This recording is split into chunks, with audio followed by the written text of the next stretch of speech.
I decided I was going to call it How to Be Lights on the Ground. How to be a light on the ground. Sometimes when there is so much going on in our lives, big things going on in our lives, the temptation can be to go way up there and just not worry about what's happening in life, but instead focus on enlightenment. What's going to happen is down here, and it's life, and it's working something out, and so I'm just going to stay on my spiritual path and rise above it all. But when we put ourselves way up there, we're not doing the work here, and this in our life is where the work needs to be done. Now, I'm a big fan of going like way up there for spiritual enlightenment, right? I love that feeling of being deep in meditation. In fact, when I was younger, I was really in the New Age group, right? I loved New Age stuff. I found my New Age tribe when I went to massage school. And it's like, if you were going to massage school and learning healing, you were a New Ager. That was the rule back in the 90s. And so I met so many people who were into all the same things I was into.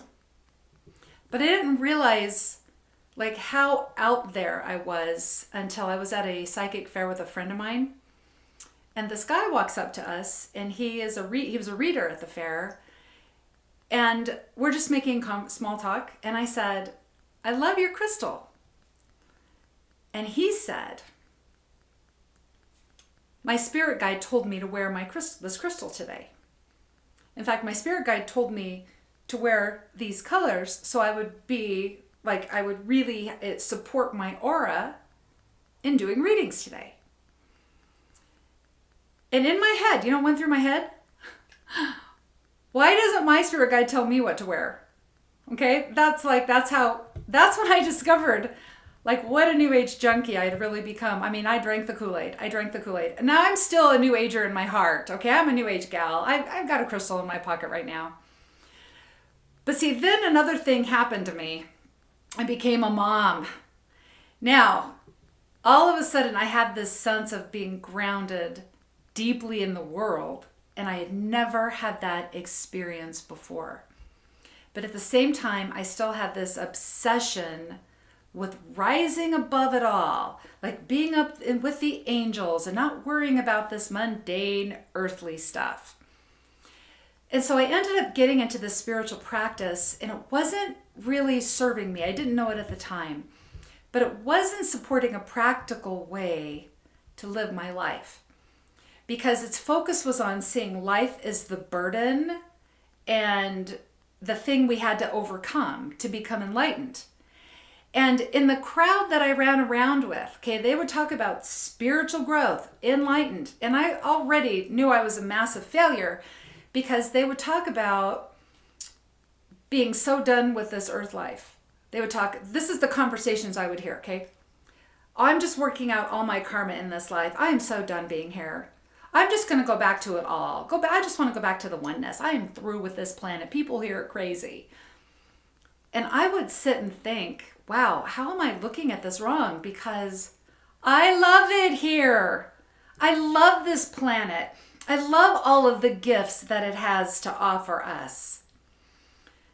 And so the other way that I was a massive failure at this spiritual path was, the practice was, if you do everything right, everything will be easy for you. You won't have any more difficulties. You won't have any more obstacles. You'll have flawless skin. Your car will never break down. Your computer will never get a virus. And I was not having that experience at all either. In fact, this path in general was not supporting me like in any way. I was taught, don't think a negative thought. Don't get angry. You just got to forgive everybody and be love and light. Don't express a real feeling if it's a bad feeling, because that's too negative. Spiritual beings don't have negative feelings. And if you're struggling somewhere, it's your own fault, because you're not practicing the law of attraction. And so I felt like a failure, right? I felt like a failure. I wasn't having the experience of having my own spiritual path bring a bunch of good into my life or give me the feeling of connection. Instead, I felt like I was still searching, like I was still seeking somewhere out there for the thing that would make me better. But instead, I just kept feeling more isolated, which would lead me again to go out there more, which would just lead to more isolation. But you know, when I look back over my life, I've had a great life. Like, I love my life. And so I looked at the areas of my life where I was experiencing a lot of good and connection. And there were those moments when I would totally forget about my spiritual practice. And I was just being in my life, just being in this world. And it was with my kids. They just made that so much easier.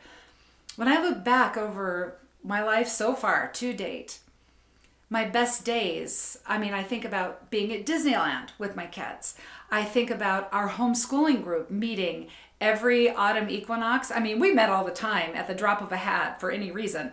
But at the autumn equinox, we'd celebrate not going back to school. And all the moms, except me, because I hate cooking, but all the moms would prepare like this wonderful autumn themed food.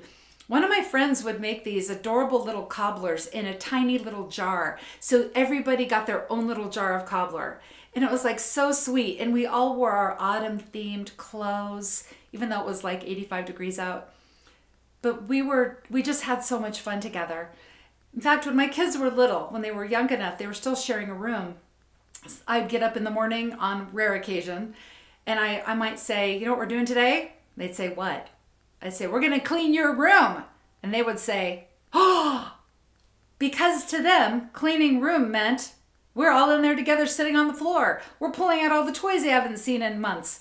We're going to go get fast food for lunch, make it a fun day. On those days, I went to bed spent, wiped out, so tired and happy and connected. And I would sleep really, really good. So we get a call to start a spiritual quest. And what we often think is that it's enlightenment to discover our spiritual self. But what we're doing is we're unveiling a truth about ourselves and understanding that what we really are doing is calling forth our own soul into our experience of humanity. So we get this feeling there's something to discover, and when we discover it, we'll get to be our authentic self. We'll get to live our purpose. But that thing we're seeking to discover, we won't find it out there. We find it in here, in our lives. And so it helped me to change my definition of a spiritual practice. And in unity, this really is our practice, is living in these lives of ours. But I decided to stop seeing a spiritual practice as trying to be more spiritual.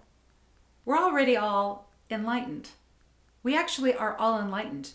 Because when we were a soul, before we came into these bodies right here, we felt a deep abiding connection with every soul. Like every soul that's on this planet right now and every soul that's not on this planet. When we were just a soul, we felt our deep connection with all. So this is our practice. Our practice is not to feel more enlightened. Our practice is to call our soul forth into our lives, how we live our life. And Florence Scovel Shinn actually helped me have the boom aha moment around this. She said this, 3 little words, majorly changed my way of thinking. She said, life loves activity. Life loves activity. We are the activity of life. And we experience our spiritual path through our choices and our actions in this life and all the things that we do in our life. Life loves activity because the nature of the universe, in fact, the nature of life is expansion. It's expansion. And life expands through our activity. Now, Dennis Merritt Jones, in his book, The Art of Abundance, and I love this book, it's so awesome. He shares just a really simple little fun story about how life loves to expand. All right. And it starts with one kernel of corn. One kernel of corn. You plant that corn, you get a corn stalk. On that corn stalk is about 1,600 more kernels of corn. So don't eat any of that corn. Plant it all. Okay, plant it all. Then you will get 1,600 corn stalks, and each of those corn stalks has 1,600 kernels of corn. You end up with 2,560,000 kernels of corn. But don't eat any of these yet. You're going to plant them. You're going to plant 2,560,000 kernels of corn and get 2,560,000 corn stalks. They're each going to grow 1,600 kernels of corn. You're going to have 4,096,000,000 kernels of corn. Now you can eat some because you planted non-GMO corn, right? So now you can eat that corn. One little kernel of corn in just 3 planting cycles gives you over 4 billion kernels of corn. It's a lot of corn from one tiny little thing. Florence Scovel Shinn also said, because she's so profound, she said, "Do not neglect the day of small things. Little beginnings have big endings." We live in an expanding universe, and it takes one little tiny thing and it makes it big. The universe, makes it big. We don't have to know how to do it, right? Because whatever that tiny thing is, there's that within it that knows what to do, how to do it, and it will grow into what it's supposed to be. Like the corn is designed to call forth more of what it is. That's why you get a bunch of corn.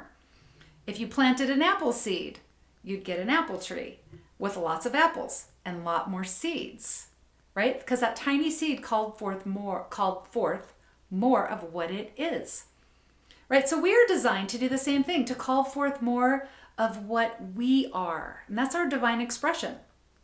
And our divine expression is big and full of so many different things. Like in one moment, you may call forth inspiration. And then maybe a little while later, you call forth innovation.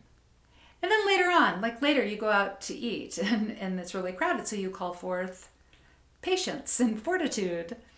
And then maybe later on you call forth courage or compassion. But we call forth all of our divine nature into all of our lives, every area of our life through all of our choices and activity. Every single area of our life, we're expanding something into it. I like to see the area of our life as like a big pie chart. And in the chart we have family, relationships, friendships, career, personal growth, finances, our playtime, our hobbies, right? Recreation, spiritual practice, health, well-being. So there's all these different areas of our life. How are we showing up in every area of our life? How are we calling forth our divine nature into every area of our life? Because that's our practice. That's the practice, calling forth our soul into our human experience. So we may show up as a good friend or a kindly neighbor, and we can say that we did good in the relationship department, right? Give ourselves a little point. But maybe we have this idea that finances aren't spiritual. It's not spiritual to talk about money. And so it's not spiritual to worry about a budget. And so we're just going to go on a spending spree before we pay our bills and then say, well, it's not spiritual to know about money. Well, we didn't show up so good in that area of our life if that's what happens. If we are only showing up where we want to show up, where it's really easy to show up, but then we're making spiritual excuses for why we're not dealing with something we don't want to deal with, well, we're still expanding something into that area of our life, but it may be conflict. It may be limitation, right? So we're always expanding the universe through us into our life. That's why Denise's song was "Spirit is in this place." Not spirit is way, way, way out there. If you meditate really good, maybe you'll contact it. Spirit is in this place right here in our lives.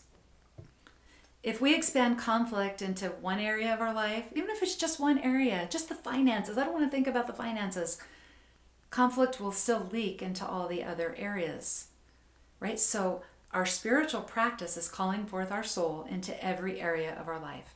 Remember, little things expand into big things. Corn. Think of corn all the time. I'll never look at corn the same way again in my life. We start small. It is okay to start small. Think about, what are we expanding? What we do next matters. What we do next matters. As a soul and a body, we're not designed to just sit here and wait for the next thing. We're not designed to just pass our time idly staring at our beautiful vision board, waiting for that lightning bolt of enlightenment from the universe to hit us, right? We are designed to plant seeds. Right? I'm not saying anything bad about vision boards. I love vision boards. But we do a vision board and then we plant a bunch of seeds. We call forth divine expression into every area of our life. So we're planting seeds in every area of our life. What we plant next matters. What we plant next matters. Now, of course, to make this whole idea of how we're showing up even easier, there's something that we can do first, and let's think about our purpose. Thinking about our purpose. Our purpose, the big purpose that is over all other purposes in our life. It's our soul purpose. That's our biggest purpose. It's our soul purpose first, then life purpose, then our calling, then those other things we love. But our soul purpose is about how our soul shows up in this life and gets to have these experiences. Gary Simmons said in his book, The Eye of the Storm, this is my favorite way I've ever heard it described. Purpose is the universe's intention to be, through you, the presence of God. That's our biggest purpose. To let the universe be, through us, the presence of God. That is how we are the heart and the hands of God in this world. That's how we do that. Now in unity, we would say, oh, we're in our purpose when we embody our Christ consciousness. Or we're in our purpose when we are our centered self. Because being in our purpose is being connected to our soul self, our higher self. And when we are in our purpose, it changes how we show up in life. It changes what we do next. When we are our centered self or in our Christ consciousness, we show up as a radiating center of peace, as a grace generator, as a love amplifier. And we are pouring Spirit through us into every area of our life, every area of our life. And then we can just ask ourselves throughout the day, what's my purpose in this situation? Well, it's to channel as much light as possible, right? Call forth as much soul as possible. It's to be a light on the ground. Okay, well, how about now? What's my purpose in this situation? It's to be a light on the ground. Be a light on the ground in living these principles.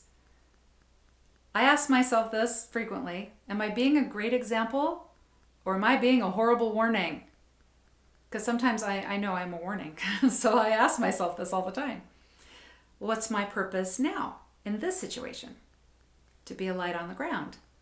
To give love where it's needed. To speak peace in my life.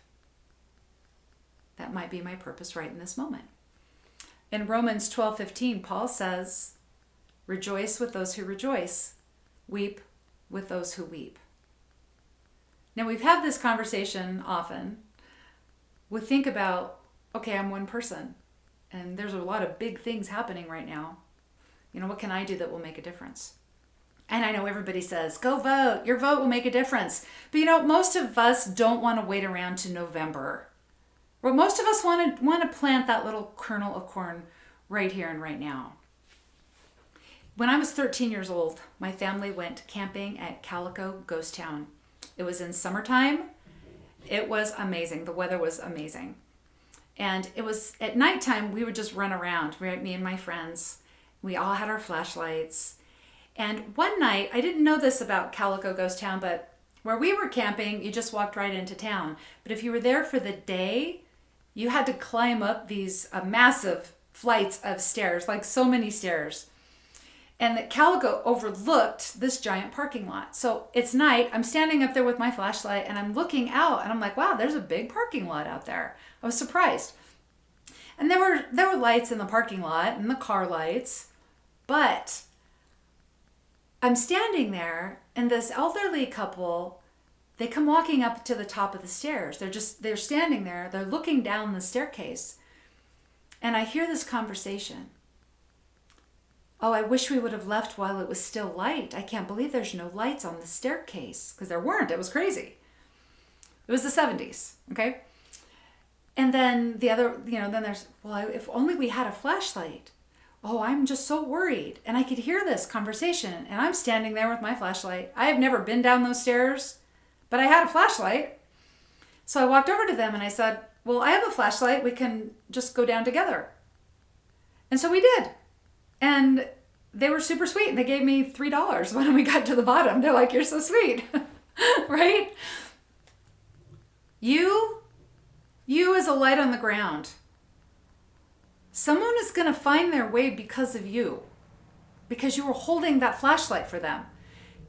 We are not always going to know how to show up, especially when things seem really, really big and we feel really, really small. But you, wherever you are, you're always a door for more good to come through. You're always a doorway for more good to expand through. That's why the tiny acts of kindness and love and mercy and compassion matter. Those tiny acts, Spirit takes them and turns them into big things, big gigantic things in this world. In this world right now, where so many people are feeling lost. Someone will find their way because of you, because you're a light on the ground. So don't worry about what you're supposed to do.